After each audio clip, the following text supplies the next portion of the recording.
ஒரு டெய்லர் கடையில் பார்த்தேன். கத்திரிக்கோலை அவர் பாட்டுக்கு எங்கிட்டோ தூக்கி எறிஞ்சிருந்தார். ஊசிய சட்டையில் காலரில் குத்தியிருந்தார். ஏயா இவ்வளவு விலையுள்ள கத்திரிக்கோலை நீ பாட்டுக்கு தூக்கி எறிஞ்சிருக்க? ஊசி அது முக்கா துட்டுக்கு பிரயோஜனம் இல்லை, எத்தனை வேணாலும் வாங்கிக்கலாம்.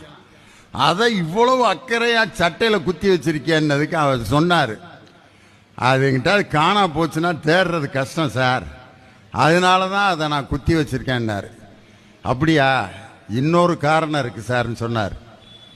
சாதாரண துணி தைக்கிற ஒரு தையல்காரர் கத்திரிக்கோள் ஒரு துணியை பல துண்டுகளாக வெட்டும். ஆனால் ஊசி தான் 2 துணிகளை இணைக்கும். அதனால பலவற்றை இணைக்கக்கூடிய இந்த ஊசியை நான் மரியாதையோட பத்திரமா வச்சிருக்கேன். வெட்டி விடுற கத்திரிக்கோளை நான் அனாவசியமாக தூக்கி எறிஞ்சிருக்கேன் சார்ன்னு சொன்னார்.